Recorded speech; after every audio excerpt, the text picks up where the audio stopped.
Dollar Tree OT, back with another video. And I know, guys, I'm so sorry I missed last week. You guys know I try my best to push out weekly videos.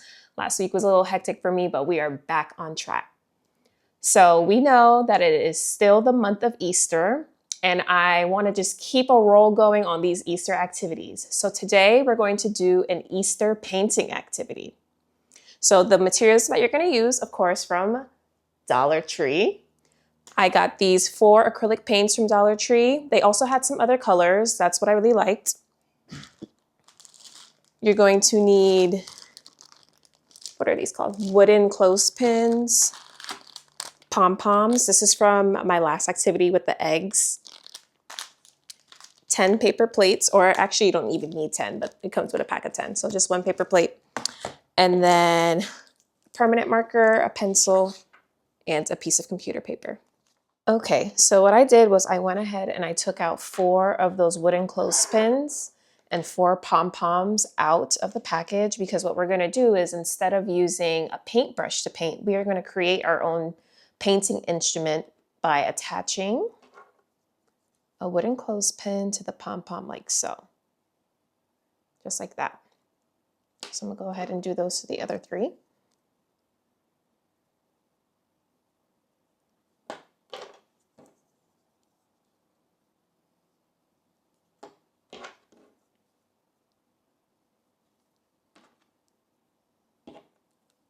And then now you should have 4 painting instruments.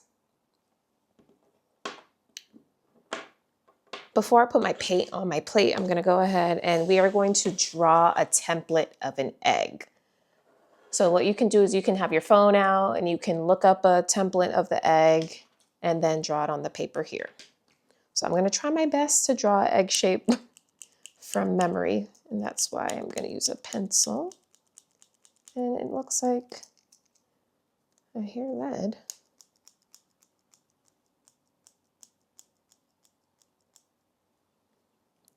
Let me go get a pencil that works. I found a pencil that works, so I actually pulled up an egg template on my phone. And as a parent, you could, or an OT or a teacher or whoever's doing the activity, you can draw out the egg template yourself, or you can have the child do it, or you can use a principal. There's a bunch of free principals online that you can get this egg already created for you. But what I did was I drew it with a pencil first, and then I went back over it with my permanent marker. All right, so now that we have our egg template made, I am going to now get my plate and I'm going to squirt each color on and try not to let them touch each other on the plate. So let's shake.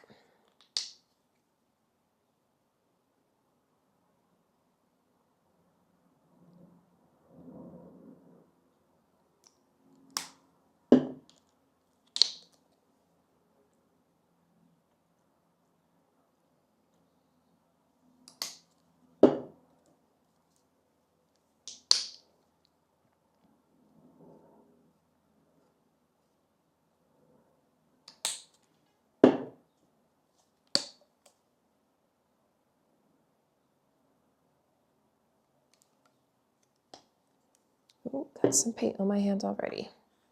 So the good thing about this painting activity is that you don't necessarily need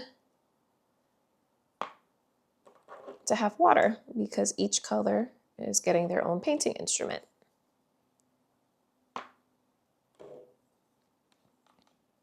All right, let's move these off. So now what you're gonna do, you're just gonna grab your egg template, grab whatever color you wanna start with, get it in the paint,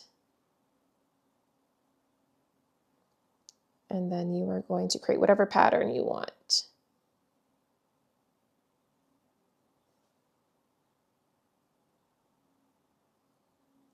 Like so.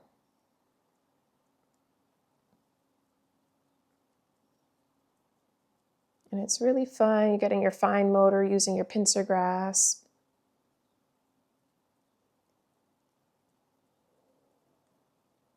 Teaching them to stay in between the lines by trying not to go outside.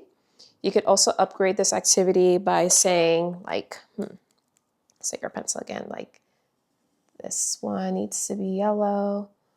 We can do it like this. So this one needs to be, you can write green.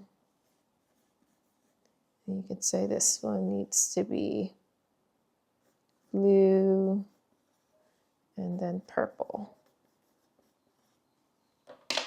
And then you can have them take their green and fill up the green section. And it just covers up that pencil really good.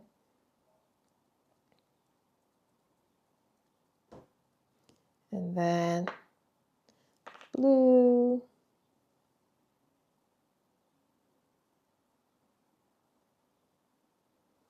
And purple.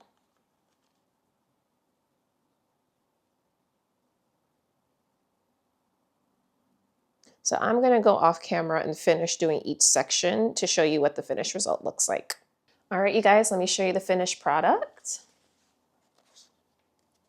There it is. I went back and added like a little line so you can differentiate between the different sections. It's not completely dry yet, but it did not go through the back, so that's amazing. And this is only computer paper. So I'm imagining with construction paper, it would be a little bit better because it would be a little bit more sturdy, but it works. No mess. Everything is good. And I just added a cute little border saying Happy Easter.